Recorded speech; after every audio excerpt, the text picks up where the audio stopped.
City of love, এই গল্পের শহরটা আমাদেরও হতে পারত। মা। মোমের মা আতিফা বানু মেয়ের মাথায় স্নেহের হাত বুলিয়ে দেন। মোম ফুপিয়ে ফুপিয়ে কাঁদছে। মেয়েকে বুক থেকে তুলে পরম আদরে কপালে চুমু এঁকে দিলেন। চোখের পানি মুছে দিয়ে মুচকি হেসে বললেন, কেমন আছিস মা?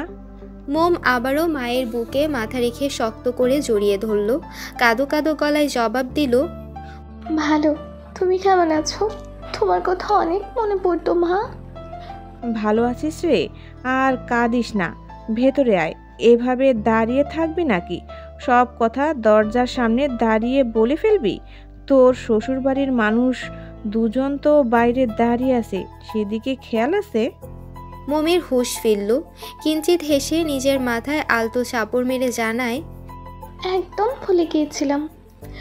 আয়মান ময়ূরীর দিকে তাকিয়ে আতিফাকে উদ্দেশ্য করে বলল, উনি আইমান ভাইয়া, সম্পর্কে আমার দেবর হয়। আর ময়ূরী আপুকে তো চেনই।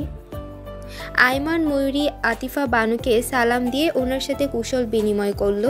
শপিংয়ের জিনিসপত্রগুলো ভেতরে এনে দরজা বন্ধ করে দিল। শপিংগুলো ড্রয়িং রুমে নিয়ে রাখলো। ড্রয়িং রুমে এসে মোম দেখতে পেল ওর বাবা এবং বোন সোফায় বসে আছে। বসে বসে ওর শ্বশুর রাশেদ শিকদারের সাথে কথা বলছেন। মোম এক দৌড়ে বাবার কাছে চলে গেল। বাবার কাছে গিয়ে ডুকরে কেঁদে উঠল। খলিদ সাহেব বসা থেকে উঠে মেয়েকে বুকে আগলে নিলেন। স্মিত হেসে বললেন, আমি এসেছি বলে কি তুই খুশি হসনি? মোম বুক থেকে মুখ তুলে তুরন্ত ব্যগ্র গলায় বলে, এসব তুমি কি বলছো বাবা? তুমি এসেছো আর আমি খুশি হব না? খলিল মেয়ের চোখের পানি মুছে দিয়ে স্মিত হেসে বললেন, তাহলে কাঁদছিস কেন? মোম ঠোঁট ফুলিয়ে জবাব দেয়, এই কান্না খুশির বাবা। কতদিন পর তোমাদের দেখছি, আমি ভীষণ খুশি হয়েছি। তোমরা তো আমাকে ভুলেই গিয়েছো। বলিনি রে মা, জামাই থেকে সবসময় তোর খবর নিতাম। মুনিয়া চঞ্চল পায়ে ছুটে এসে আপু বলে মোমকে জড়িয়ে ধরল। মোমও বোনকে আদর করে দিল। আতিফা ড্রয়িং রুমে এসে রাশেদের সাথে টুকটাক কথা বলছেন। আয়মান ময়ূরীর খলিলের সাথেও ভালো মন্দ জিজ্ঞেস করে ফ্রেশ হতে চলে গেল। মোম বাবা মায়ের উদ্দেশ্যে প্রশ্ন ছুড়ল, তোমরা এখানে কখন এসেছো? তোমরা আসবে আমাকে বলনি কেন? খলিল জবাব দিলেন, তোরা আসার কিছুক্ষণ আগে এসেছি। তুই নাকি কিছুদিন ধরে বায়না করছিলি বাড়ি যাওয়ার জন্য, সেই জন্য আগুন বাবাজি বলে তোর সাথে এখানে এসে দেখা করে যেতে। আগুন বাবাজি নাকি কলেজ থেকে ছুটি পাচ্ছে না, তাই আমরাই চলে আসলাম তোকে দেখতে। আমরাও তো তোকে অনেক দিন ধরে দেখি না। আর আমাদের আসতে কোনো সমস্যা হয়নি। জামাই গাড়ি পাঠিয়েছিল আমাদেরকে নিয়ে আসার জন্য। তোকে সারপ্রাইজ দিব বলে জানানো হয়নি। জামাই তোকে জানাতে নিষেধ করেছিল।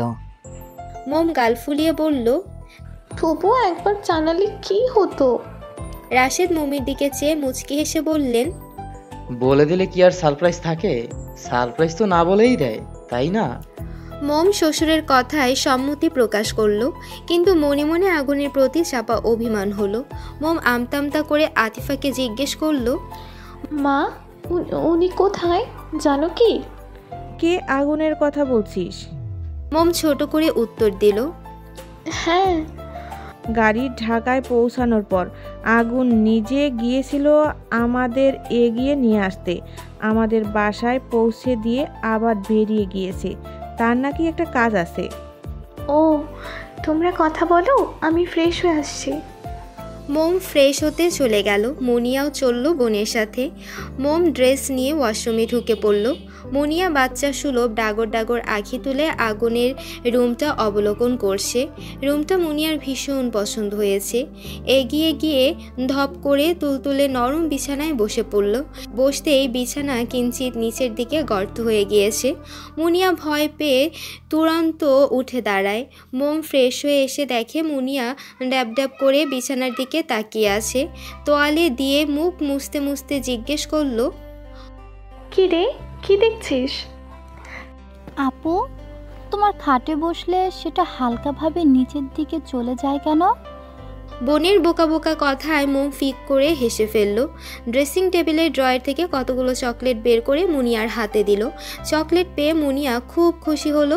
সহসা বোনকে জড়িয়ে ধরল। মোম হেসে মুনিয়ার গাল টিপে দিল।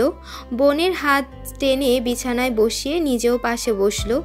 অধর কোণে হাসি বজায় রেখে বলল, কারণ খাটের মধ্যে বিছানো জাজিমটা একটু বেশি নরম, তো দুলাভাই অর্ডার দিয়ে বানিয়েছে। সেজন্য কোনো ভারী ব্যক্তি বা বস্তু খাটের ওপর পড়লে সেটা কিঞ্চিত নিচের দিকে চলে যায়। মুনিয়া চকলেট খেতে খেতে জবাব দেয়, কত সুন্দর। আর আমাদের বাড়ির বিছানা এত নরম না, শুলে কেমন শরীর ব্যথা করে। মুনিয়া রাজ্যের সকল কথা জুড়ে দিল। কতদিন পর বোনকে কাছে পেয়ে মোমো মনোযোগ সহকারে মুনিয়ার কথাগুলো শ্রবণ করছে। কিছুক্ষণ পর ওদের সাথে আয়মান ময়ূরী এসে যোগ দিল। মোম বেশি কিছু বলছে না, চুপ করে ওদের কথা শুনছে। রুমটাকে হাস্যোজ্জ্বল প্রাণবন্ত করে রেখেছে আয়মান। ওর এক একটা মজার মজার কথায় মুনিয়া খিলখিল করে হাসছে। ইতিমধ্যে আয়মানের সাথে মুনিয়ার বেশ ভাব হয়ে গিয়েছে। রাত 8টা পর্যন্ত ওরা আড্ডা দিয়েছে। আগুন এখনও বাসায় ফেরেনি। মোমের চিন্তা হতে লাগলো। চঞ্চল পায়ে রান্নাঘরে চলে গেল। সেখানে মিনা রান্না করছেন, তাকে হাতে হাতে সাহায্য করে দিচ্ছেন আতিফা। দুই বেয়ান মিলে কথা বলছেন আর রান্না করছেন। মোম গিয়ে তাদের পাশে দাঁড়ায়। মোমকে দেখে মিনা হাসি মুখে জিজ্ঞেস করলেন, কিছু বলবে? মোম ঠোঁটে ঠোঁট চেপে দাঁড়িয়ে আছে। আগুনের কথা জিজ্ঞাসা করবে কি করবে না সেটাই ভাবছে। মোমের আর জিজ্ঞেস করার প্রয়োজন হলো না। তখনই ওর সকল দ্বিধাদ্বন্দ্বের অবসান ঘটিয়ে কেউ একজন ডোরবেল বাজালো। মিনা মোমকে উদ্দেশ্য করে বললেন, দেখো হয়তো আগুন এসেছে, যাও গিয়ে দরজা খুলে দাও। মিনার বলতে দেরি হলেও আগুন এসেছে শুনে মোমের চঞ্চল পা যুগল ছুটতে দেরি করলো না। মেয়ের চলে যাওয়ার দিকে এক দৃষ্টিতে তাকিয়ে রইলেন আতিফা। মোমের স্বামীর জন্য অস্থির হওয়া তার নজর এড়ায়নি। মোম যে আগুনের কথা জানতেই রান্নাঘরে এসেছিল সেটা ওর ছুটে চলা দেখেই তিনি বুঝতে পেরেছেন। তার মানে মেয়ে তার শ্বশুর বাড়িতে সুখেই আছে। প্রশান্তির নিঃশ্বাস ছেড়ে আতিফা মৃদু হাসলেন। মোম দরজা খুলে দিতেই আগুনের ক্লান্ত মুখশ্রীতে নজর আটকায়। হাতে রয়েছে বড়সড় একটা ব্যাগ। ব্যাগের ভেতর কি আছে মোম জানে না। মোম ঠোঁট মেলে কিছু বলতে উদ্যত হতেই আগুন ওকে পাশ কাটিয়ে চলে যায়। মোমের মনটা খারাপ হয়ে গেল। পর মুহূর্তে ভাবলো হয়তো ক্লান্ত ছিল, দাঁড়িয়ে থাকতে কষ্ট হচ্ছিল। দরজা বন্ধ করে মোম রুমে চলে আসে। আগুন ব্যাগটা ড্রয়িং রুমে রেখে মাকে বলে ফ্রেশ হতে চলে গেল। মোম আগুনের টি শার্ট ট্রাউজার বের করে বিছানায় রাখে। চুপ করে বসে আগুনের জন্য অপেক্ষা করতে থাকে। মুনিয়া এসে বলল ওকে ওর শাশুড়ি রাখছেন। অগত্যা মোম মুনিয়ার সাথে পা বাড়ায়। আগুন ফ্রেশ হয়ে এসে তৈরি হয়ে ড্রয়িং রুমে আসে। সেখানে রাশেদ, খলিল, আয়মান বসে বসে টিভি দেখছে। টিভিতে তখন নিউজ চলছে, যদিও আয়মানের সেদিকে কোনো ভ্রুক্ষেপ নেই। সে তো আনিকাকে নিয়ে চিন্তায় মগ্ন। আগুন এসে আয়মানের পাশে বসলো। রাশেদ গলা পরিষ্কার করে গম্ভীর কণ্ঠে বললেন, সামনে তো মোমের এসএসসি পরীক্ষা, তাকে কি পরীক্ষা দেওয়া হবে না? সেসব নিয়ে কি এখনো কিছু ভাবনি? আগুন ভ্রুকুচকে তাকায় তার বাবার দিকে। শান্ত গলায় বলল, মোমের একাডেমিক বইপত্র এনে দিয়েছেন, পরীক্ষা হতে গ্রামের বাড়িতে গিয়েই দেবে। ভালো। এরপর আর রাশেদের সাথে আগুনের কোনো কথা হলো না। আগুন চুপ করে বসে আছে। যা কথা বলার রাশেদ, খলিল তারাই বলছেন। ঘড়ির কাঁটা গিয়ে সময় রাত 10টায় ঠেকেছে। সবাই রাতের খাবার খেয়ে ঘুমোতে চলে গেল। ঘুম বলতে আগুনের কোমলমতি মোমই ঘুমাচ্ছে আর বাকিরা জেগে আছে। তাদের তো ঘুমালে চলবে না। মোম ঘুমিয়ে পড়তেই আগুন উঠে আসে। ড্রয়িং রুমে এসে দেখে ড্রয়িং রুমের দেয়ালে কিছু বেলুন ফুলিয়ে টাঙানো হয়েছে। আয়মান আরেকটা বেলুন ফুলানোর সময় ঠাস করে বেলুনটা ফুটে গেল। ময়ূরী মৃদু ধমকে বলল, আস্তে শব্দ করিস না। আয়মান মেকি হাসি উপহার দিল। ড্রয়িং রুমের মাঝখানে মাঝারি সাইজের একটা টেবিল বসানো। সেখানে বড় রকমের সুন্দর একটি বার্থডে কেক রাখা। কেকের উপর ছোট ছোট বার্থডে ল্যাম্প। সকল কাজ কমপ্লিট করে সবাই সোফায় বসে আছে। অপেক্ষা রাত 12টার। সময় যেন যাচ্ছেই না। রাত জাগা মানুষগুলোর অপেক্ষার অবসান ঘটিয়ে ঘড়ির কাঁটা প্রায় 12টার কাছাকাছি পৌঁছালো। এখনও 10 মিনিট বাকি। আগুন গিয়ে চটজলদি মোমকে ডেকে তুলল। মোম ঘুম ঘুম চোখে পিটপিট করে তাকায়। আগুন তাড়া দিয়ে বলল, মম, দ্রুত ওঠো, সময় নেই, নয়তো খুব দেরি হয়ে যাবে। আগুনের উত্তেজিত বলা কথায় মোম তড়িঘড়ি করে ঘুম থেকে উঠে পড়ে। আতঙ্কিত গলায় জিজ্ঞেস করে, কি হয়েছে মাস্টার মশাই? গেলেই দেখতে পাবে। এখন আমার সাথে চলো। আগুন মোমকে নিয়ে ড্রয়িং রুমে চলে আসে, কিন্তু মোম চোখে কিছু দেখতে পারছে না, চারপাশ অন্ধকার। এর কারণ আগুনের বলিষ্ঠ একটি হাত মোমের চোখ ঢেকে আছে। আগুন টেবিলের সামনে মোমকে দাঁড় করিয়ে আস্তে করে মোমের চোখ থেকে হাতটা সরিয়ে নিল। তক্ষুনি পরিচিত কিছু মানুষের গলার আওয়াজ ভেসে আসে। তারা একসাথে চিৎকার করে বলে উঠল, হ্যাপি বার্থডে টু ইউ। বাকি সবাই মৃদু আওয়াজে মোমকে জন্মদিনের শুভেচ্ছা জানালো। আয়মান, ময়ূরী, মুনিয়া চিৎকার করে শুভেচ্ছা জানাচ্ছে। মোম তড়াক করে চোখ খোলে। চোখের সামনে ভেসে ওঠে আপনজনদের মুখ, সাথে একটা টেবিলে বার্থডে কেক সহ জ্বলন্ত বার্থডে ল্যাম্প। মোম তো ভুলেই গিয়েছিল আজকে তার জন্মদিন। এবার কানের কাছে মিহি কণ্ঠে ভেসে আসলো আগুনের থেমে থেমে বাক্য, শুভ জন্মদিন। খুশিতে মোম কান্না করে দিল।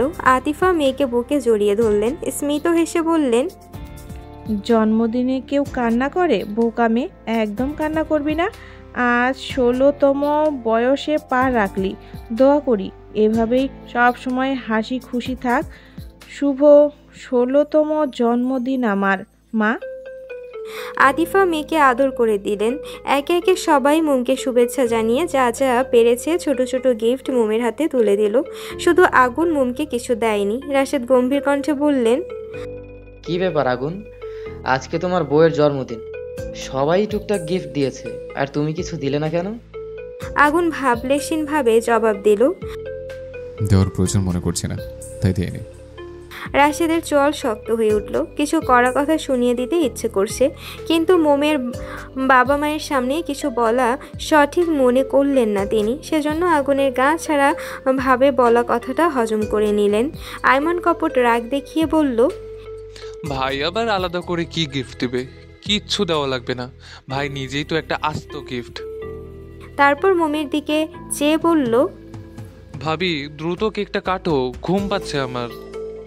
মোম ফু দিয়ে বাতিগুলো নিভিয়ে দিল। কেক কেটে কেকের ছোট এক টুকরো হাতে নিয়ে দাঁড়িয়ে আছে। মোম বুঝতে পারছে না সর্বপ্রথম কাকে কেক খাওয়ানো উচিত। এখানে প্রত্যেকটা মানুষই ওর আপন, কাকে রেখে কাকে আগে খাওয়াবে। মোম মাথা নিচু করে চুপ করে দাঁড়িয়ে আছে।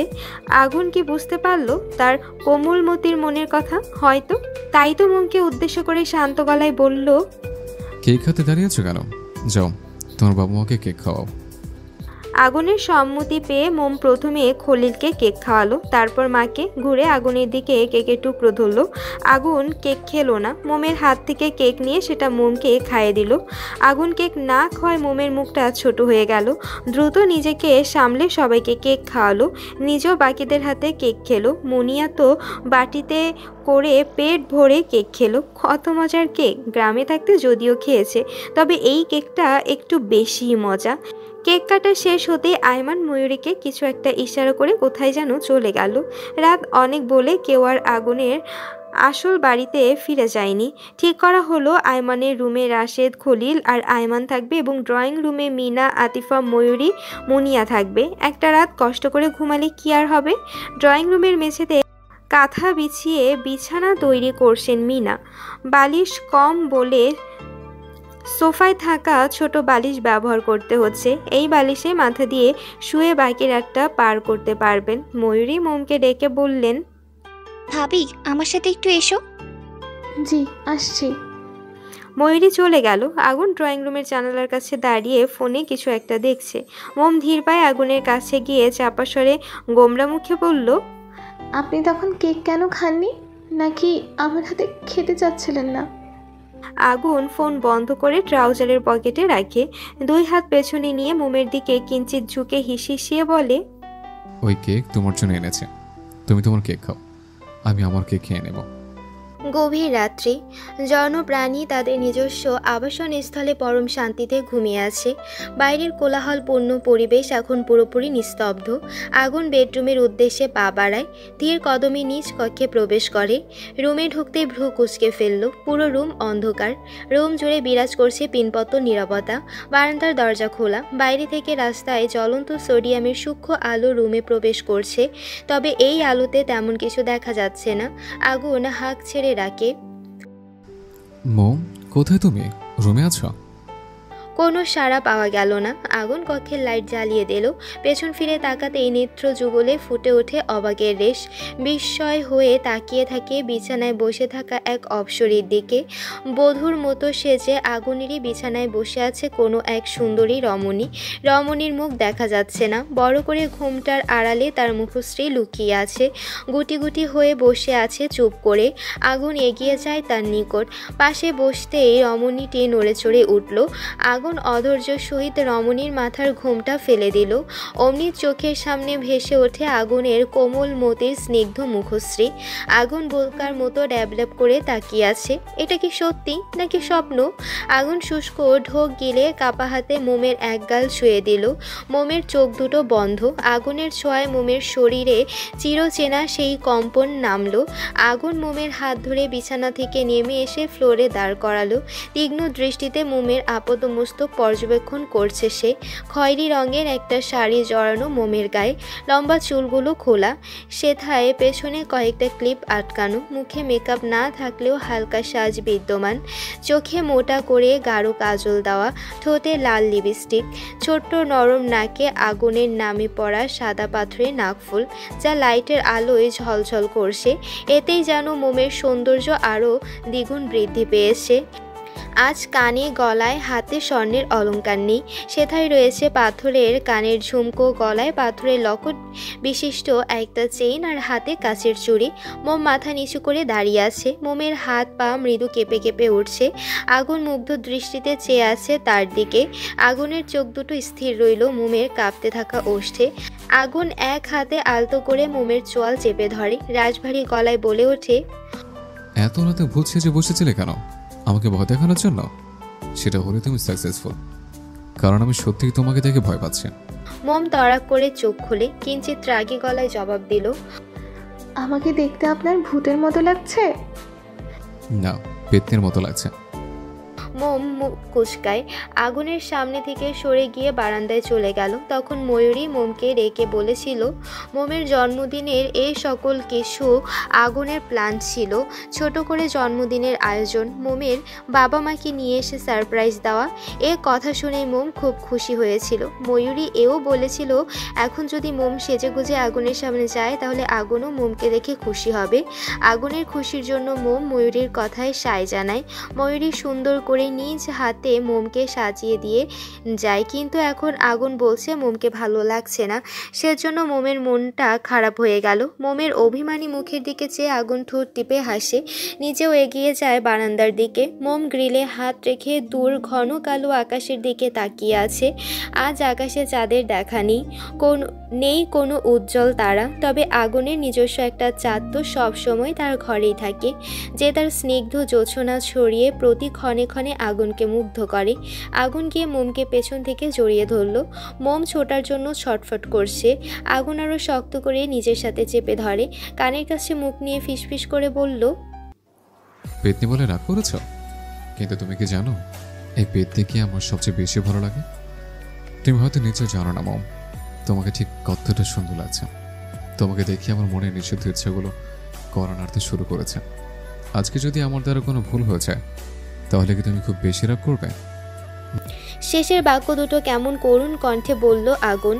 শ্লেষ স্বরে কথা বলায় আগুনের ঠোঁট মোমের কানে লাগছে। উষ্ণ নিঃশ্বাস আশ্রে পড়ছে মোমের ঘাড়ে।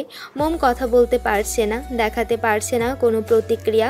গলা শুকিয়ে আসছে, যেন চৈত্রের দগদগে খরা। বুক কাঁপছে অস্বাভাবিকভাবে। আগুন মোমকে ছেড়ে দূরে দাঁড়ালো। ট্রাউজারের পকেট থেকে একটা বক্স বের করে মোমের সামনে হাঁটু ভেঙে বসলো। তবে এক হাঁটু ফ্লোর ভেঙে বসলেও অন্য পায়ের হাঁটু ফ্লোরে স্পর্শ করেনি, বরং সেই পায়ের তালু ফ্লোরে রেখে বসেছে। আগুন ধীর গলায় ডাকলো, তোমার পাটা দাও তো। কেন? আগুনের চাহনি শিথিল, কণ্ঠ শান্ত। পাল্টা প্রশ্ন নয়, যেটা বললাম সেটা করো। মোম কয়েক কদম এগিয়ে আসলো। আগুন হাত বাড়িয়ে মোমের পায়ে স্পর্শ করতে মোম কিঞ্চিত লাফিয়ে দূরে সরে গেল। আতঙ্কিত গলায় বলল, এসব আপনি কি করছেন? পায়ে কেন হাত দিচ্ছেন? জানেন না স্থির পায়ে হাত দেওয়া নিষেধ? আমার পাপ হবে। দয়া করে এমন পাগলামো করবেন না। আগুনের চল শক্ত হয়ে উঠল। ধমকে দাঁতে দাঁত চেপে বলল, তোমাকে এত বেশি বুঝতে কে বলেছে? সবসময় পাকনামি না করলে হয় না? এত কিছু জানো আর এটা জানো না সবের কথার অবদ্ধতা করলে স্ত্রীর গুনাহ হয়। আমি তোমাকে আদেশ করছি, পাটা দাও। পা দিয়ে আপনি কি করবেন? আমার কথাটা শুনুন। দিতে বলেছি, দাও। মোম ইচ্ছে না থাকা সত্ত্বেও পুনরায় আগুনের সামনে এসে দাঁড়ায়। আগুন মোমের একটা পা নিজের উরুর উপর রাখল। ব্যালেন্স রাখতে মোম একটা হাত আগুনের কাঁধের উপর রাখে। বক্স খুলতেই মোম দেখতে পেল সুন্দর একজোড়া নূপুর। নূপুরের মধ্যে ডিজাইন করা গোলাপ ফুলের মধ্যে ছোট্ট ছোট্ট বিভিন্ন রঙের পাথর বসানো। আগের পরা নূপুর জোড়া খুলে মোমের হাতে দিয়ে নিজের আনা নূপুর জোড়া আগুন যত্ন নিয়ে মোমের দুপায়ে পরিয়ে দিল। ফর্সা পায়ে নূপুর জোড়া বেশ মানিয়েছে। আগুন মাথা নিচু করে পায়ের পাতায় ঠোঁট ছোঁয়াতেই মোম তৎক্ষণাৎ পা সরিয়ে নিল। মৃদু আওয়াজে বলল, আল্লাহর দোয়ায় এমন করবেন না। আগুন বিরক্ত হলো। ফোঁস করে নিঃশ্বাস ছেড়ে তিরিক্ষি মেজাজ নিয়ে বলে উঠল, শোনো, আমাকে পাপ পুণ্য শেখাতে হবে না তোমার। কোনটা ঠিক কোনটা ভুল সেটা আমি খুব ভালো করে জানি। শুধু তোমার পা কেন, তোমার শরীরের প্রতিটি লোম খুব স্পর্শ করার অধিকার আমার আছে, বুঝছো? মোম ভারিক্কি নিঃশ্বাস ছেড়ে মিনমিন করে বলল, গ্রামে থাকতে বড়দের বলতে শুনেছিলাম স্বামী স্ত্রীর পায়ে হাত দিতে নেই। আর কিছু শোনোনি? মোম ভরকে গেল। অবুঝ গলায় প্রশ্ন করল, আর কি শোনার কথা বলছেন আপনি? এই যে রাত বিরাতে সেজে গুজে স্বামীর সামনে ঘুরঘুর করলে কি হয় সেটা। কি হয়? আগুন ঠোঁট চেপে গমগমে গলায় জবাব দিল, ভারী স্বাদ চেঞ্জ করে শুয়ে পড়ো। আগুন বারান্দা থেকে চলে আসে। বিছানায় নজর পড়তেই চোখ দুটো বড় বড় হয়ে গেল। এতক্ষণ সব কিছুই খেয়াল করেনি। পুরো খাট জুড়ে ফুল দিয়ে সাজানো। বিছানার চাদরে লাল গোলাপ ফুলের পাপড়ি বিছানো। বেলি রজনীগন্ধা ফুল দিয়ে খাটের চারপাশ সুন্দর করে সাজানো। খাটের উপরিভাগে লাল ও সাদা গোলাপ একসাথে করে সেথায় আটকানো। আগুন অবাক হয়ে চেয়ে আছে, এমন করে খাট সাজালো কে? আগুন তো সাজায়নি। আগুন এসব কিছু ভাবেওনি। তাহলে এসব কে করলো? আগুন তো শুধু ভেবেছিল মোমকে সারপ্রাইজ দেওয়ার পরিবর্তে বইয়ের ঠোঁটে কড়া ডোজের একটা চুমু খাবে, ব্যাস, এর বেশি কিছু না। আগুনের ভাবনার মাঝে মোম নুপুরে রিনঝিন শব্দ তুলে রুমে প্রবেশ করলো। আগুন ঘাড় ঘুরিয়ে তাকায়, দু হাত বুকে গুজে শটান হয়ে দাঁড়ায়। ভ্রু উঁচিয়ে জিজ্ঞেস করে, আমি তো অ্যাডভান্স, আগে জানতাম না। মোম বার কয়েক পলক ঝাঁপ দিয়ে ডাগর ডাগর আঁখি তুলে প্রশ্ন করলো, কি করেছে? আগুন বিছানার দিকে ইশারা করলো। মোম তাকালো, তবে কোনো প্রতিক্রিয়া দেখালো না। মোমের কাছে খাট ফুল দিয়ে সাজানো স্বাভাবিক মনে হলো। গ্রামে থাকতে মোম নিজের খাটে বিভিন্ন ফুল লাগিয়ে রাখতো। তাছাড়া এই রুমে কে কখন খাট সাজিয়ে দিয়ে গিয়েছে মোম জানে না। মোম তো এখন দেখছে আগুন দেখানোর পর, এর আগে দেখেনি। দেখবে কি করে? ময়ূরী মোমকে সাজিয়ে বড় ঘোমটা দিয়ে রুমে রেখে গিয়েছে। বলেছে আগুন না আসা পর্যন্ত ঘোমটা না খুলতে। তারপর পেতনি বলায় রাগ করে বারান্দায় চলে গেল। দেখার সময় পায়নি। রুমে এসে এই মাত্র দেখতে পেল। মোম ভাবলো আগুনের ফুল পছন্দ না। খাটে ফুল দেখে হয়তো রেগে গিয়েছে, তাই সাফাই দেওয়ার ভঙ্গিতে বলল, বিশ্বাস করুন আমি খাট সাজাইনি, কে করেছে সেটাও তো জানি না। আগুন হাসকি স্বরে বলল, কি করেছে সেটা বড় কথা নয়, বড় কথা হলো যে এই কাজটা করেছে, আমাদের উচিত তার কষ্টের মূল্য দেওয়া। মোম সরল গলায় জবাব দিল, ঠিক বলেছেন, কাল সকালে ময়ূরী আপুর থেকে জেনে নিব কে সাজিয়েছে, তারপর আপনি তাকে টাকা দিয়ে দেবেন। আগুন ব্যগ্র গলায় বলে ওঠে, তার হিসাব আমি পরে মিটিয়ে দেব। তার আগে এটা বলো, আমি যে তোমার জন্মদিন উপলক্ষে ছোট ছোট কতগুলো সারপ্রাইজ দিলাম, এর বিনিময়ে আমাকে কিছু দিবে না? মোম মুচকে হেসে বলল, ছোট না মাস্টার মশাই, এটা আমার জীবনের সবচেয়ে বড় সারপ্রাইজ ছিল।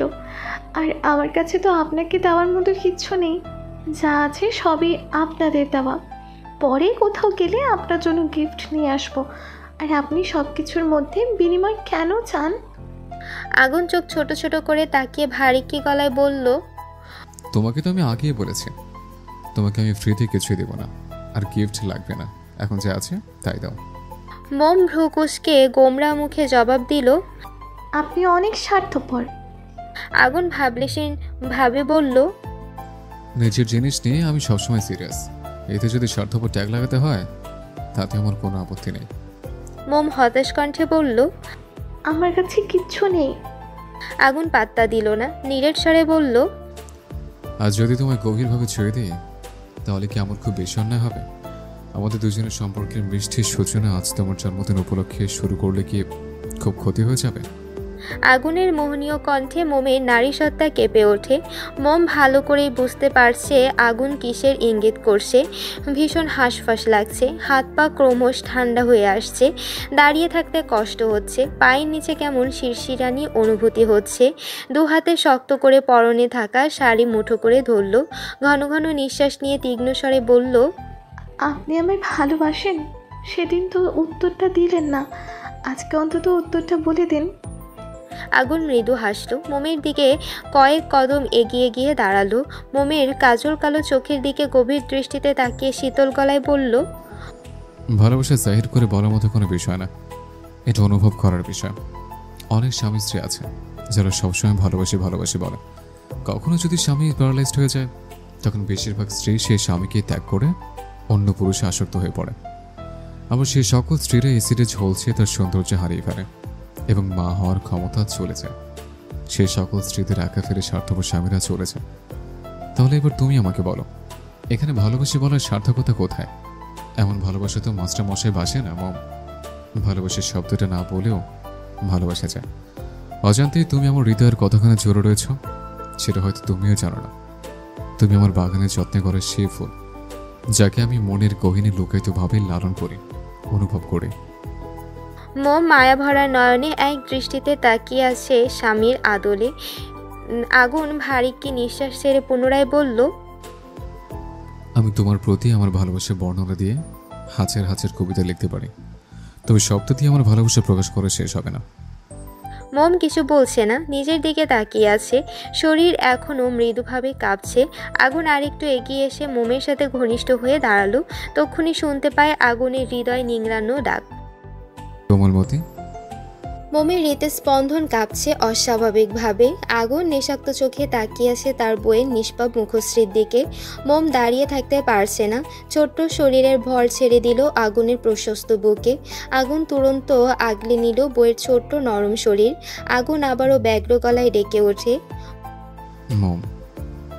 মোম এবারও নির্বিকার রইল, তবে আগুনের ডাকে সারা স্বরূপ তাকে শক্ত করে জড়িয়ে ধরল। প্রশস্ত বুকে মুখ ঘষে নীরবে সম্মতি দিল তার চাওয়া পাওয়া। আগুন বুঝে নিল বইয়ের আবদার, ঠোঁটে ফুটে উঠল প্রাপ্তির হাসি। নিজ হাতে সযত্নে মোমের হাতের চুড়িগুলো খুলে দিল, কানের দুল খুলে সেথায় চুমু খেলো। মোম উত্তেজনায় আগুনের টি শার্ট খামচে ধরে, বুকের ভেতর আরও গভীরভাবে ঢুকে যাওয়ার চেষ্টা করে। গলার চেন খুলে কাঁধে উষ্ণ ঠোঁটের বিচরণ ঘটালো। মোমের কেঁপে ওঠা শরীরটা মুহূর্তেই পাজা কোলে তুলে নিল। ফুল সজ্জিত বেডে আস্তে করে শুয়ে দিয়ে লাইট নিভিয়ে দেয়। ড্রিম লাইট জ্বালিয়ে পুনরায় বইয়ের নিকট ফিরে আসে। টি শার্টের বোতাম খুলে এক টানে সেটা গা থেকে খুলে দূরে ছুঁড়ে মারে। অবহেলায় সেটা ঠাঁই হয় ওয়ার্ড্রোপের কাছে। মোম চোখ খিচে বন্ধ করে নিল। লজ্জায় শরীরটা অবশ অবশ লাগছে। এই বুঝি মোম শেষ হয়ে যাবে।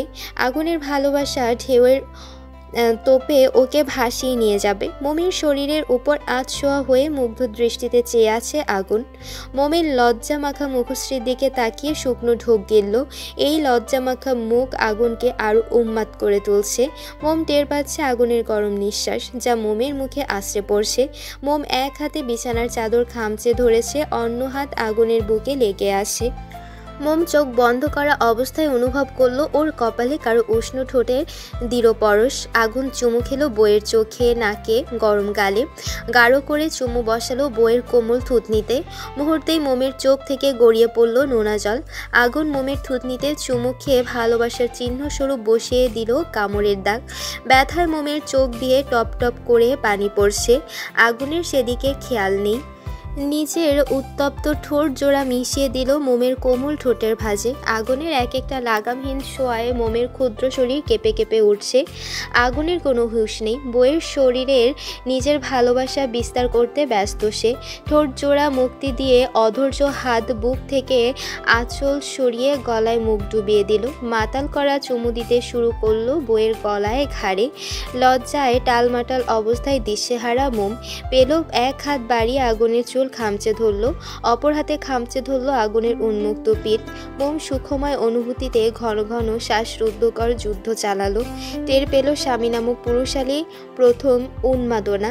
আগুন থেমে গেল না, বইয়ের ক্ষুদ্র শরীরে নিজের ভালোবাসা বুনতে লাগলো। মোমও সঙ্গ দিল স্বামীর ভালোবাসায়। মোমের বারংবার কেঁপে ওঠা নরম শরীর নিজের সাথে শক্ত করে জড়িয়ে রাখলো আগুন।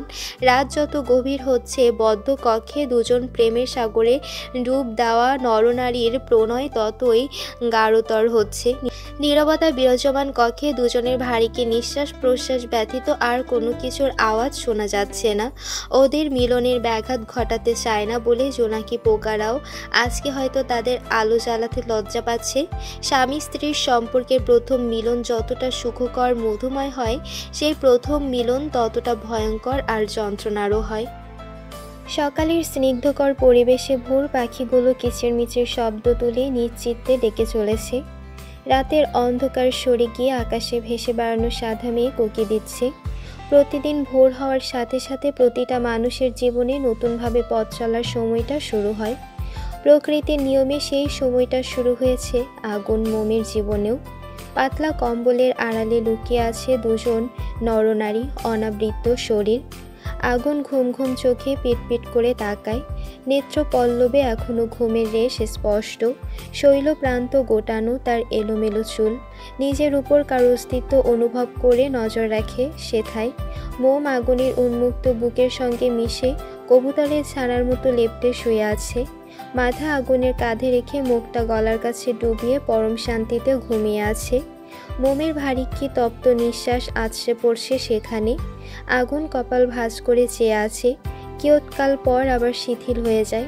ঠোঁট বাঁকিয়ে এক পেশে হাসলো। বুক থেকে সরিয়ে মোমকে বালিশে শুয়ে দিল। মোমের ঘুম ভাঙেনি। ভারী নিঃশ্বাসের শব্দ আসছে কানে। আগুন ঝুঁকে তর্জনী দ্বারা মোমের ঠোঁট গাল ছুঁয়ে দিচ্ছে। মুখে সুরসুরি অনুভব হতেই মোম চোখ মুখ কুঁচকে আবারও ঘুমানোর প্রস্তুতি নেয়। কিন্তু আগুন সেটা হতে দিল না। মোমের ঘাড়ে মুখ ডুবিয়ে আলতো কামড় বসিয়ে দেয়। একটা দিয়েই ক্ষান্ত হলো না। পরপর কয়েকবার একই কাজ করলো। মোম মৃদু আওয়াজে গুঙ্গিয়ে ফট করে চোখ খুলল। আগুন মাথা তুলে চোখ রাখে মোমেতে।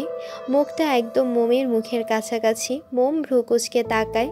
ষষ্ঠ ইন্দ্রিয় রাতের কথা স্মরণ করাতেই তাড়া করে কম্বল দিয়ে মুখ লুকানোর চেষ্টা করে।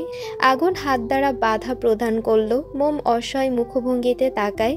ঠোঁট উল্টে অন্যদিকে তাকিয়ে চোখ খিচে বন্ধ করে নিল।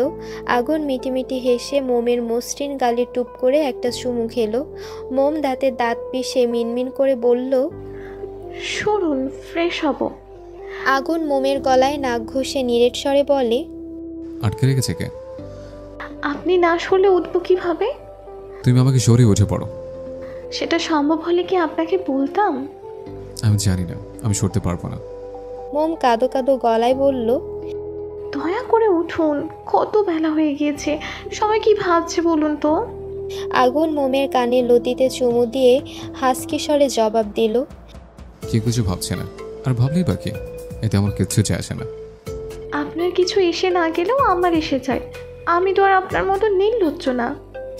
আগুন প্রতি উত্তর না করে কম্বল টেনে দুজনের আপাতমস্তক ঢেকে নিল। উষ্ণ ঠোঁট জোড়া চেপে ধরল মোমের পাতলা ঠোঁটে। মোমের নিঃশ্বাস আটকে আসার উপক্রম। ছটফট করতেই আগুন ছেড়ে দিল। কম্বল সরিয়ে মোম জোরে জোরে শ্বাস টেনে নিল। আগুন বাঁকা হেসে বলল, নির্লজ্জ বলেছিল না? এবার ঠিক আছে। নির্লজ্জ মার্কে কাজ না করে এই ট্যাগটা আমার সাথে যাচ্ছিল না, তাই কাজটা করে এই ট্যাগটা নিয়ে নিলাম। ছি, অশ্লীল। আগুন ভ্রু উঁচিয়ে জিজ্ঞেস করে, এখন দেরি হচ্ছে না? মানে? একটু আগে ছাড়া পড়ার জন্য ছটফট করছিলে, আমি তো এখন ধরে রাখিনি, তাহলে যাচ্ছ না কেন? মোম ঠোঁট উল্টে বলল, আপনি আগে যান। কোথায় যাব? ফ্রেশ হতে। কেন? আমি বলছি তাই। তুমি বললে আমি শুনবো কেন? কেন শুনবেন না? আমি তো আপনার সকল কথাই শুনি। শুনবো না, আমার এখন উঠতে ইচ্ছা করছে না। তোমার ইচ্ছে হলে তুমি উঠে পড়ো, আমি তো তোমাকে আটকে রাখিনি। আপনি না সকাল সকাল ঘুম থেকে উঠে পড়েন, আজকে তাহলে ব্যতিক্রম কেন? অন্য সময়ের সঙ্গে আজকের সময় তুলনা করলে কি হবে? রাতে ঘুমিয়েছিলাম দেরি করে। না, রাতে কিভাবে? ভোরের দিকে ঘুমিয়েছিলাম, তাহলে এত তাড়াতাড়ি ঘুম থেকে উঠে পড়ার প্রশ্নই আসে না। মোম অসহায় মুখ করে বলল, প্লিজ। তুমি আগে উঠলে কি সমস্যা? মোমের সত্তা লজ্জায় হাঁসফাঁস করে উঠল। এক্ষুনি হয়তো কেঁদে দিবে। আগুন ঠোঁট টিপে হাসে। মোমকে শক্ত করে বুকে জড়িয়ে ধরল। কানের কাছে মুখ নিয়ে মিহি কণ্ঠে বলল, উঠে যাব, তবে আমার একটা শর্ত আছে। কি শর্ত? তোমার এই কোমল টসটসে ঠোঁট দিয়ে আমার গালে একটা চুমু দাও, তাহলে উঠে যাব। মোম ঠোঁট বাঁকিয়ে বলে, পারবো না। আমি সরব না। এটা কিন্তু ঠিক হচ্ছে না। এটাই ঠিক। মোম ভারী কি নিঃশ্বাস ছেড়ে কাচুমাচু হয়ে শুয়ে পড়ল। উৎকণ্ঠায় হানা দিল তীব্র লজ্জা।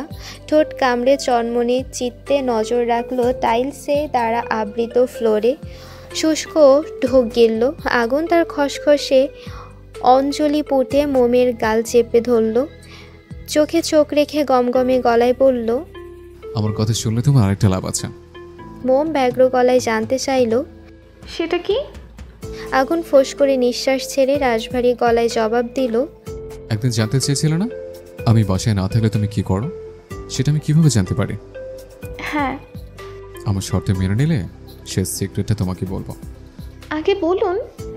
পরে যদি তুমি পোল্ট্রি খাও? খাবো না, বলুন। সত্যি তো? মোম আমতা আমতা করে উত্তর দিল, সত্যি। আগুন উচ্ছ্বাসিত কণ্ঠে বলল, আমি বাসা থেকে চলে যাওয়ার আগে সিসি ক্যামেরা সেট আপ করে দিয়ে যাই, যেমন ফোনের সাথে কানেক্টেড।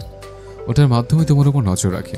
তুমি সারাদিন বাসায় কি করো না করো সব কিছু দেখতে পাই। বাসায় ফেরার পর ক্যামেরা অফ করে দিই। মোমের মনটা খারাপ হয়ে গেল। চাপা স্বরে জিজ্ঞেস করলো, আপনি কি আমাকে নজরবন্দি করে রাখতে চাইছেন? আপনার মনে কি আমাকে নিয়ে কোনো সন্দেহের সৃষ্টি হয়েছে? এসব তুমি কি বলছো মম? ভুল বলছো তুমি। তুমি একা বাসায় থাকো, টেনশন হয় আমার। তোমার সেফটির জন্য সিসি ক্যামেরা সেট আপ করে রেখেছে, যাতে আমি বাসায় না থাকা অবস্থায়ও তোমার খেয়াল রাখতে পারি। সেদিন সেদিন অহেতুক অবান্তর কথা টেনে আমাদের মধ্যকার সম্পর্ক খারাপ হলে সেটার জন্য একমাত্র দায়ী থাকবে তুমি। শেষের কথাটা রাগী গলায় বলে ওঠে আগুন। মোম ভরকে যায়। ও তো এমনিতেই জানতে চেয়েছে। ঝটপট বলল, আমি এত কিছু ভেবে বলিনি, দুঃখিত। টাইম আউট, নাও কিস মি কুইকলি। মোম অসহায় মুখভঙ্গিতে তাকিয়ে বলল, অন্য সময় দিলে হবে না? No more words, do what I said. আগুন গাল বাড়িয়ে দিল। মোম কাঁপতে থাকা কম্পনযুক্ত ওষ্ঠ এগিয়ে নিল সেধায়। নরম ওষ্ঠপুট দ্বারা আলতো করে ছুঁয়ে দিল আগুনের গাল। ঝট করে আবার ফিরিয়ে নিল তা। লজ্জায় কান দিয়ে কেমন ধোঁয়া ছুটছে মনে হচ্ছে। চোখ দুটো বন্ধ করে নিল। আগুন মুচকি হাসলো। মোমের ঠোঁটে শব্দ করে চুমু খেয়ে উঠে গেল। বাটনযুক্ত ছোট্ট নোকিয়া মোবাইলটা ক্রমশ বেজে চলেছে। উচ্চ ধ্বনি তুলে জানান দিচ্ছে কারো কল এসেছে। আনিকার বাবা হাঁক ছেড়ে ডেকে উঠলেন, অনিকা, দেখ তো মা কে ফোন করেছে। কেউ বারবার ফোন করছে, হয়তো দরকারি ফোন। আনিকা বিরক্ত হয়ে চুলা থেকে ভাতের পাতিল নামিয়ে মার গালতি দিয়ে দ্রুত ছুটল টেবিলের কাছে। টেবিলের উপরেই রাখা মোবাইলটা। মোবাইল হাতে নিয়ে ভ্রুকুচকে ফেলল। অচেনা নাম্বার। রিসিভ করবে কি করবে না ভাবতে ভাবতে কল কেটে গেল। আবারও মোবাইল তার নিজ চিত্তে কর্কশ আওয়াজ তুলতে আনিকা ঝট করে কল রিসিভ করলো। ওপাশেতে পুরুষালী কণ্ঠ ভেসে আসলো, কি করছো ডার্লিং? আনিকা বিরক্তিকর গলায় বলল, আপনি কে? কার কাছে ফোন করেছেন? কোথায় ফোন করেছেন? আমি তোমার কাছেই ফোন করেছি। পাগলের সুখ মনে মনে। অযথা ফোন করে ডিস্টার্ব কেন করছেন? Wrong number. তাই একদম কল কাটবে না। পরিচয় দিন, নয়তো নাম্বার কিন্তু ব্লক লিস্টে করে রাখবো। আমি আইমান। আইমান কে? আইমান মৃদু ধমকে চেঁচিয়ে বলল, কপাল ফাটিয়ে নিজেই হসপিটালে নিলে, নিজেই সুন্দর করে ব্যান্ডেজ লাগিয়ে বাসায় পৌঁছে দিলে, আর এর মধ্যেই ভুলে গেলে? Not fair. আনিকা চমকে ওঠে। গমগমে গলায় বলল, আপনি আমাকে ফোন করেছেন কেন? নাম্বার কালেক্ট করেছেন কিভাবে? আইমান বাম কান থেকে ডান কানে ফোন নিয়ে রসিকতা গলায় জবাব দিল, তুমি নিজেই তো দিয়েছো। ফালতু কথা না কম বলুন। আমি আপনাকে নাম্বার দিয়েছি না? মজা করছেন? আর কখনো আমাকে ফোন করবেন না। আরে খেপি, রাগ করছো কেন? নাম্বার কোথা থেকে পেয়েছি সেটা তোমার জানতে হবে না। একটা দুঃখের কথা বলতে তোমাকে ফোন করেছি। আনিকা ভ্রু কুচকে ফেলল। চওড়া গলায় বলল, কিসের দুঃখ? কার দুঃখ? আমার দুঃখ। আপনার দুঃখের কথা আমাকে কেন বলবেন? এই মুহূর্তে তুমি ছাড়া আমার আপন কাছের কেউ নেই। আপনার কথা আমি কেন শুনবো? শুনতে হবে, না শুনলে মনে আছে তো? আশ্চর্য, একটা ঘটনার প্রেক্ষিতে আপনি আমাকে বারবার ব্ল্যাকমেল কেন করছেন?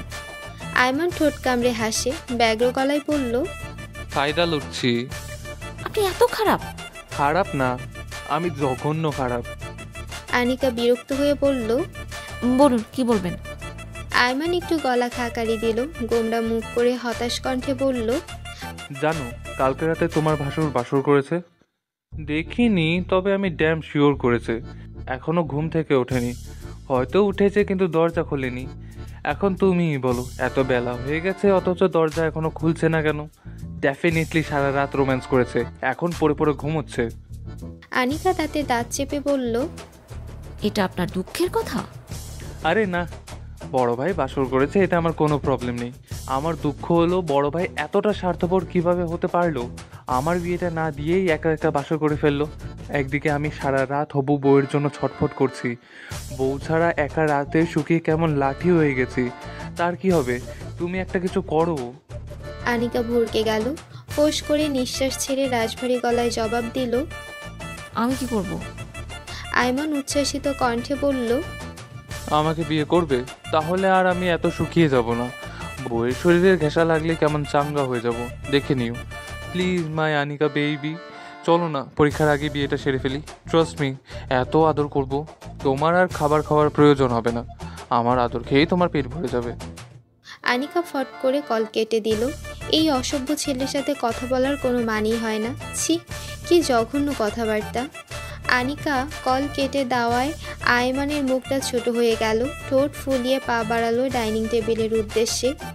আগুন মোমের ঘুম থেকে উঠতে বেলা গড়ালো, প্রায় দুপুর 12টার কাছাকাছি। মোম তো লজ্জায় রুম থেকে বের হতে চাচ্ছিল না, কিন্তু কতক্ষণ আর রুমে ঘাপটি মেরে বসে থাকবে? আগুনের বেসামাল উৎপীড়ন থেকে রেহাই পেতে পেতে এত দেরি। রাশেদ ব্রেকফাস্ট করে ব্যবসার কাজে চলে গিয়েছেন, সাথে মোমের বাবাকেও নিয়ে গিয়েছেন। পুরুষ মানুষ বাসায় কতক্ষণ বসে থাকবেন?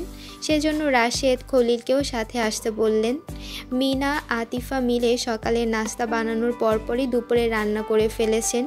এই ছোট বাসায় সবার একসাথে থাকা সম্ভব নয়। তাছাড়া মোমের বাবা মাকে নিজের বড় বাড়িটাও তো ঘুরে দেখানো বাকি। তাই দুপুরে রান্না শেষ করে মিনা মোমের মা বোনকে নিয়ে নিজেদের বাড়িতে ফিরে গেলেন। দরকার হলে আবার বিকেলে এসে মেয়েকে দেখে যাবেন। বাসা তো বেশি দূরে নয়, জ্যাম না থাকলে মাত্র 1 ঘন্টা লাগে। কাজ শেষে খলিলকে নিয়ে রাশেদ ওই বাড়িতেই ফিরতে বলে দিয়েছেন। আগুনের রুমের দরজা বন্ধ ছিল বলে ওকে বলে যেতে পারেননি। মিনা ভাবলেন কালকে রাত করে ঘুমিয়েছিল, তাই হয়তো ঘুম থেকে উঠতে দেরি হচ্ছে। তাছাড়া আগুন ঘুম থেকে উঠলেও অনেক সময় দরজা বন্ধ করা অবস্থায় বারান্দায় এক্সারসাইজ করে। আগুনের বাসায় থেকে গেলে আয়মান ময়ূরী। মোম রুম থেকে বেরিয়ে রান্নাঘরে উকি দিল, কেউ নেই সেখানে। তবে রান্নাঘর থেকে খাবারের সুন্দর ঘ্রাণ আসছে। মোম পা বাড়ায় আয়মানের রুমের দিকে, ময়ূরী পা দুলিয়ে ফোন টিপছে। মোম অনুমতি ব্যতীত রুমে ঢুকে ময়ূরীর পাশে বসে। মোমকে দেখে ময়ূরী সোজা হয়ে বসল, এতক্ষণ বালিশে হেলান দিয়ে বসেছিল। ময়ূরী হাসি মুখে বলল, আজকে তো লেট করে উঠেছো যে, ভাইয়া রাতে ঘুমাতে দেয়নি বুঝি? মোম মাথা নিচু করে নিল, মিনমিন করে বলল, তেমন কিছু না, মাথা ব্যথা করছিল তাই একটু বেশি ঘুম পেয়েছিল। ময়ূরী ঠোঁট টিপে হাসে, আঙ্গুল দিয়ে মোমের গলায় ঘাড়ে ইশারা করে। মোম তাকায়, তবে ভালো মতো দেখতে পারে না। বসা হতে উঠে আয়মানের রুমের ড্রেসিং টেবিলের সামনে দাঁড়ায়। আয়নায় নজর পড়তেই চোখ দুটো রসগোল্লার মতো বড় বড় হয়ে গেল। গ্রীবা দেশের লাভ বাইটে একাকার অবস্থা, ফর্সা শরীর বলে লাল হয়ে আছে। গালে থুতনিতে কামড়ের দাগ স্পষ্ট না হলেও সেখানেও লাল হয়ে আছে। মোমের লজ্জায় হাঁসফাঁস লাগছে। তুরন্ত ওড়না দ্বারা মাথায় 2 ঘোমটা দিয়ে দাগগুলো ঢেকে নিল। উফ, আগে কেন খেয়াল করলো না মোম? ভাগ্যে শুধু ময়ূরী আপু দেখেছে, নয়তো ভুলে যদি আয়মান ভাইয়ার সামনে চলে যেত আর তিনি দেখে ফেলতেন, তখন কি বিশ্রী একটা পরিস্থিতিতে পড়তে হতো মোমকে। ভাবতেই গায়ে কাঁটা দিয়ে উঠল মোমের। মোম কথা এড়িয়ে যাওয়ার জন্য ময়ূরীকে জিজ্ঞেস করলো, আপু মা কোথায়? বাসায় কাউকে দেখছি না কেন? মা রান্নাঘরে, তোমার মা বোনকে নিয়ে আমাদের ওই বাড়িতে চলে গিয়েছে। আব্বুর একটা দরকারি কাজ আছে, তাই তিনি চলে গিয়েছেন। আর সাথেই তোমার বাবাকেও নিয়ে গিয়েছেন। এখানে আমি আর আয়মান থেকে গিয়েছি। তোমরা ব্রেকফাস্ট করেছো সবাই? তবে আয়মান এখনো খায়নি। আর তোমরা দুজন বাকি আছো। এখন তো প্রায় দুপুর, খুব ক্ষুধা পেয়েছে। ভাত আছে কি? আছে, বললাম না মা রান্না করে রেখে গিয়েছে। যাও খেয়ে নাও। তুমি খাবে না? সকালে খেয়েছি, এখন খিদে পাইনি, তোমরা খেয়ে নাও। মোম চলে আসে আয়মানের রুম থেকে। আগুন ডাইনিং টেবিলে বসে আছে, সাথে আয়মানও। মোম গিয়ে জিজ্ঞেস করলো, আপনারা কি রুটি খাবেন নাকি ভাত? আয়মান বলল, ভাত খাবো, এখন রুটি খেতে ইচ্ছে করছে না। আগুনের দিকে তাকাতেই সেও ইশারায় বোঝালো যে ভাত খাবে। খাবার গরমই আছে। মোম গিয়ে খাবার নিয়ে আসলো। আগুন আয়মানকে খাবার বেড়ে দিয়ে নিজের জন্য প্লেটে ভাত নিল। আয়মান চাপা স্বরে আগুনকে বলল, কালকে আমার পক্ষ থেকে তোমাদের দুজনের জন্য ছোট্ট একটা সারপ্রাইজ ছিল, পছন্দ হয়েছে? আগুন ভ্রুকুচকে শুধালো, বেড তুই সাজিয়েছিলে? আয়মান মধ্যম সাইজের আস্ত একটা সরপুঁটি মাছ ভাজা প্লেটে নিয়ে কাটা বাছতে বাছতে জবাব দিল, তখন তুমি যখন ড্রয়িং রুমে ছিলে তখন এক ফাঁকে গিয়ে সাজিয়েছিলাম। ফুলের পাপড়ি ছিঁড়ে মালা গেঁথে গোলাপ ফুল একসাথে 2টা করে আগে ঘাম দিয়ে পেঁচিয়ে রেখেছিলাম। সাজানোর সময় ঝটফট স্কচ টেপ দিয়ে সুন্দর করে খাটে লাগিয়ে বিছনায় পাপড়ি ছড়িয়ে দিয়ে আসি। বেশি সময় লাগেনি, ময়ূরী হেল্প করেছিল। আগুন আর কিছু বলল না। আয়মান পাতে ডাল নিয়ে এক লোকমা ভাত মুখে পুরে চিবোতে চিবোতে ব্যগ্র গলায় বলল, ব্রো, তোমাদের এত সুন্দর একটা সারপ্রাইজ দিলাম, কৃতজ্ঞতা স্বরূপ আমার জন্য কিছু করো। আগুন মোমকে মাংসের বাটিটা দিতে বলল। মোম উঠে নিজেই চামচ দিয়ে আগুনের প্লেটে মাংসের তরকারি তুলে দিল।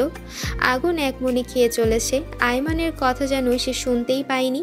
আয়মানের রাগ হলো, মনে মনে ক্ষোভ প্রকাশ করলো। কেন রে, আমি কি তোমার সৎ ভাই নাকি? আমি কি তোমার টাকা পয়সা চেয়েছি? নির্লজ্জের মতো একা একা বিয়ে করে বাসর করে ফেলেছো, অথচ আমার মতো নিষ্পাপ ছেলেটার কথা একটিবারও ভাবছো না। এই জন্যই কি এত কষ্ট করে বাসর সাজিয়ে দিয়েছিলাম? শালা ফাটা কপাল আমার, অন্যের বাসরের ব্যবস্থা করে দিতে পারলেও নিজের বাসরের ব্যবস্থা করতে পারি না। আগুন গম্ভীর কণ্ঠে বলে ওঠে, কি বিড়বিড় করছিস?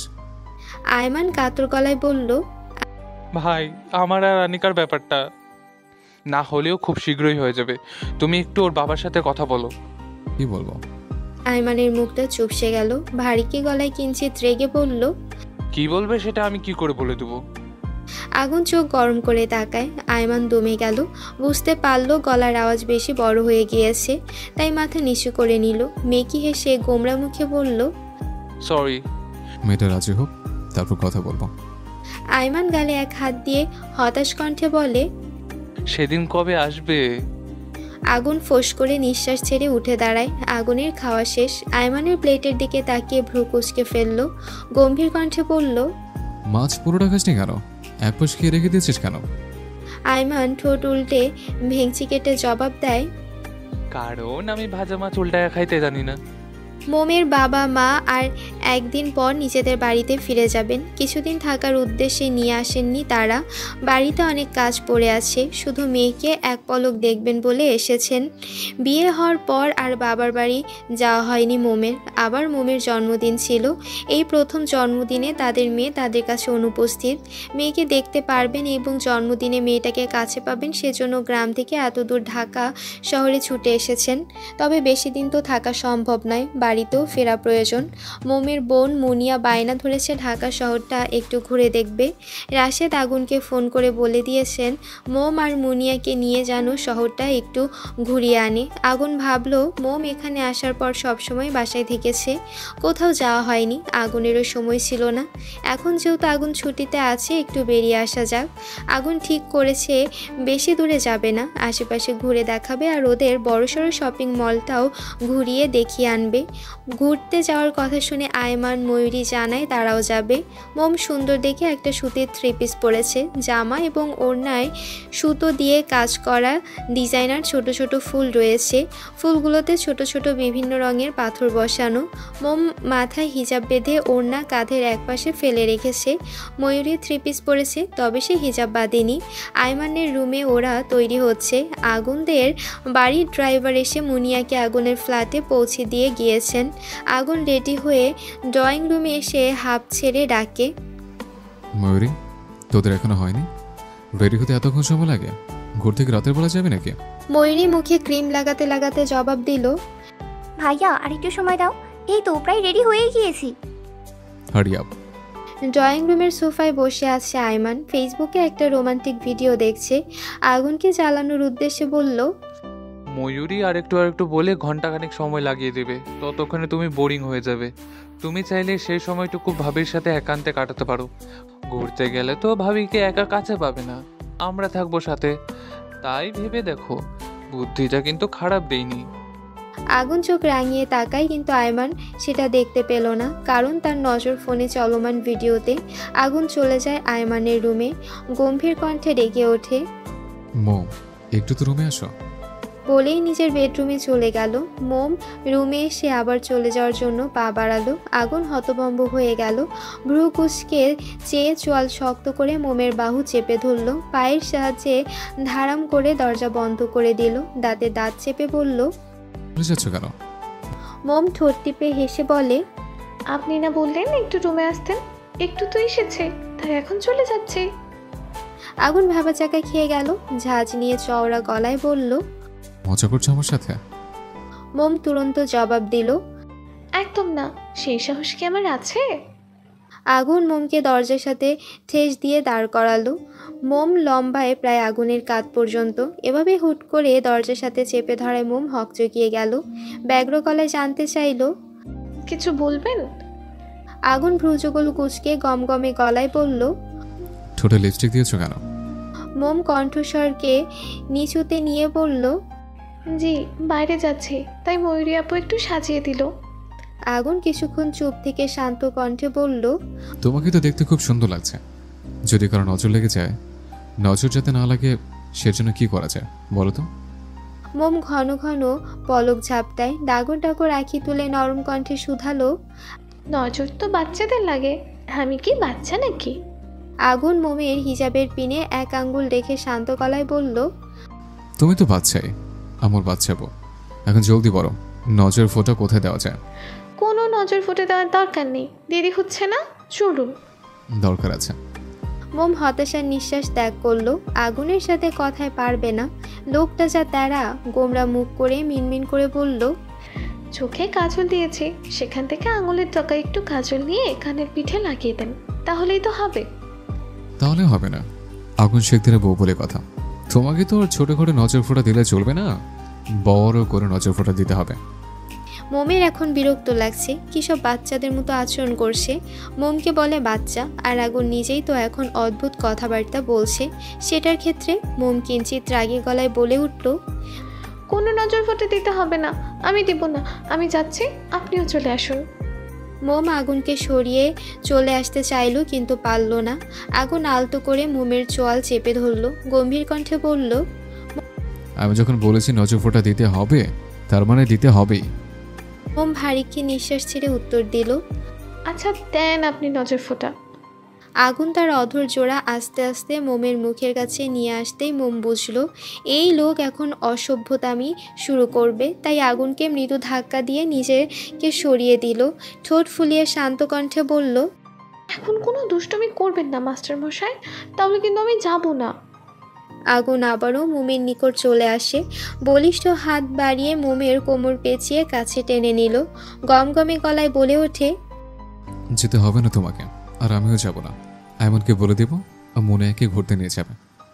এরই মধ্যে ময়ূরী ভাইয়া বলে ডেকে উঠল। মোম অসহায় মুখভঙ্গিতে তাকায়, গাল ফুলিয়ে বলল, সবাই অপেক্ষা করছে, কি পাগলামো শুরু করেছেন বলুন তো। আগুন জিভ দিয়ে ঠোঁট ভিজিয়ে রাশভারী গলায় বলল, যেতে চাইলে নজর ফোঁটা দিতে হবে, নজর ফোঁটা না দিয়ে তোমাকে রুমের বাইরে এক পাও রাখতে দিব না। আগুনের ভাবলেশীন কণ্ঠে মোমের গা জ্বলে উঠল। মোম কখনো কারোর সাথে রাগ দেখিয়ে কথা বলতে পারে না, সকলের সাথে শান্ত মেজাজে নরম কণ্ঠে কথা বলে। আর আগুনের রাগ তো মোম ভয় পায়, ওর সাথে উচ্চস্বরে কথা বলা মোমের পক্ষে কখনো কোনো কালেই সম্ভব নয়। মোম হাত কষলে ভারিককে গলায় বলল, জলদি করুন। আগুন বাঁকা হাসলো, তর্জনী দ্বারা মোমের ঠোঁট ছুঁয়ে বলল, সে তো রাজি হলে, শুধু শুধু এতক্ষণ সময় নষ্ট করলে। কথার রীতি টেনে উত্তপ্ত অধরচোরা মোমের অধরের নিকট তেড়ে আসতেই মোম হাত দিয়ে আগুনের ঠোঁটে স্পর্শ করে। মোমের বুক ধক করেছে, নিঃশ্বাসের গতি জোরালো। নিজ কাজে বাধা পাওয়ায় আগুনের মনোক্ষুণ্ণ হলো।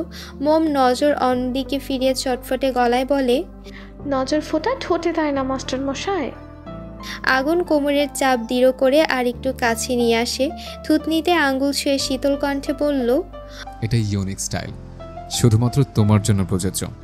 কথা শেষ করেই মোমের ঠোঁটে রাজত্ব চালালো, গাঢ় করে চুমু খেয়ে ছেড়ে দিল। মোমের দিকে আর ফিরে তাকালো না। শার্টের কলার ঠিক করে তস্ত পায়ে দরজা খুলে রুম ত্যাগ করলো।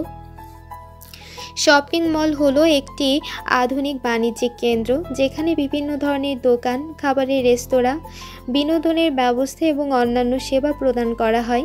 এটি সাধারণত একটি বৃহৎ, উজ্জ্বল এবং আকর্ষণীয় স্থানে নির্মিত হয়, যেখানে প্রবেশদ্বারে সাধারণত একটি বিশাল ফয়েল এবং সুন্দর ল্যান্ডস্কেপ থাকে। সার্বিকভাবে শপিং মল একটি প্রাণবন্ত এবং দর্শনীয় স্থান, যেখানে কেনাকাটা করার পাশাপাশি বিনোদন ও খাবারের সুযোগও রয়েছে। আগুন প্রথমে তাদের শপিং মলে গাড়ি থামালো। শপিং মলটা ঘুরিয়ে দেখে আশেপাশে একটু ঘোরাবে। আগুন মোমের হাত ধরে চুপচাপ হাঁটছে। মোমের লজ্জা লাগছে, সবাই কেমন তাকিয়ে আছে। হাত ছাড়াতে নিতেই আগুন চোখ রাঙিয়ে তাকায়। মোম দমে গেল, গাল ফুলিয়ে আগুনের সাথে পা চালায়। আইমান হাত নেড়ে নেড়ে মুনিয়াকে শপিং মলের ভেতরে বিভিন্ন ব্র্যান্ডের দোকানগুলো সুন্দর করে একসাথে সাজানো আছে সেগুলো দেখাচ্ছে। পোশাক, জুতা, বৈদ্যুতিক পণ্য এবং সাজসজ্জার জিনিসপত্রের দোকানগুলো মুনিয়া গোল গোল চোখে তাকিয়ে অবলোকন করছে। প্রতিটি দোকানে বিশেষ ডিসপ্লে এবং আকর্ষণীয় সেলসম্যানের উপস্থিতি রয়েছে। আগুন মুনিয়াকে বলল, এখান থেকে তোমার কোন ড্রেস, জুতাগুলো পছন্দ হয়েছে আমাকে বলো, তোমাকে সেই ড্রেস আর জুতাগুলো কিনে দেওয়া হবে। মুনিয়া গোল গোল চোখে চেয়ে সরল গলায় জবাব দিল, আমার তো সব ড্রেস, জুতা পছন্দ হয়েছে, তাহলে কি সবগুলো আমাকে কিনে দিবেন? মোম চোখ রাঙিয়ে তাকায়। মুনিয়ার মুখটা ছোট হয়ে গেল। আগুন হেসে ফেলল। মুনিয়া গাল টেনে বলল, এতগুলো ড্রেস, জুতা তুমি বাড়িতে নিয়ে যাবে কিভাবে? মুনিয়া ভাবুক গলায় জানায়, তাও ঠিক। আচ্ছা, 2টা ড্রেস আর ড্রেসের সাথে ম্যাচিং করে 2 জোড়া জুতা নেব। আগুন মুচকি এসে বলল, ঠিক আছে। মুনিয়ার পছন্দ মতো আগুন ওকে ড্রেস আর জুতা কিনে দিল। শপিং মলের মালিকের ছেলে বলে দোকানদার টাকা নিতে চাননি।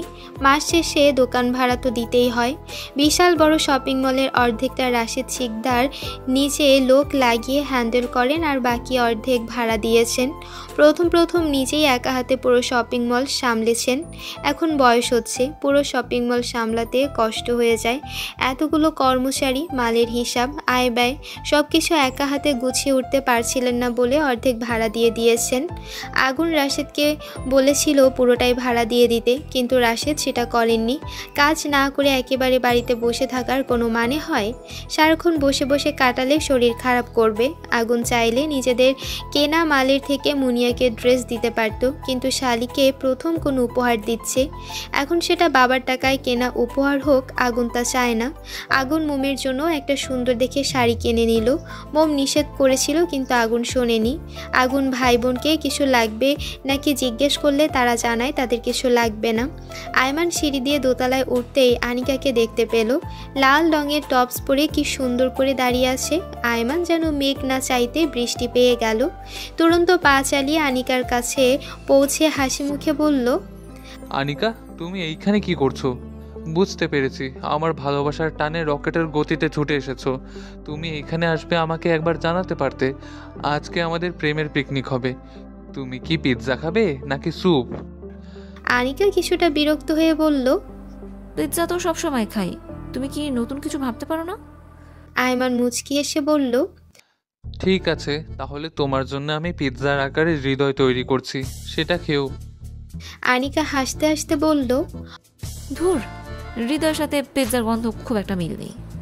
হঠাৎ করেই আয়মান হাস্যকরভাবে কাঁচা গলায় গান গাইতে গাইতে বলল, আমার চড়ুই পাখির ডিম তোরে লইয়া টেলি দেখি আমি ড্রিম, দুজনে চারটা খামু একটা মিমি আইসক্রিম, তোর বাপরে মাইরে সেটিং দিমু ওইটা ব্যাপার না, আমি পুরান ঢাকার প্রেমিক পোলা কিন্তু ব্যাপার না। আনিকা প্রথমে বিস্মিত হয়ে গেলেও পরে সে হেসে ফেলল। ব্যগ্র গলায় বলল, তুমি তো গানের রাজা হরিদাস পাল, কিন্তু আজকে তুমি একটা নতুন প্রতিভা দেখাচ্ছ কাঁচা গায়কের। আয়মান সেসব কথায় কান দিল না। মোহনীয় কণ্ঠে জাদু ঢেলে বলে উঠল, আনিকা ডার্লিং, এত সুন্দর একটা গান গেয়ে শোনালাম, আমাকে পুরস্কার দিবে না? কি পুরস্কার দিব? আয়মান আনিকাকে দুহাতে জড়িয়ে ধরে উচ্ছ্বাসিত কণ্ঠে জানায়, তেমন কিছু না, জাস্ট একটা চুমু দিলেই হবে।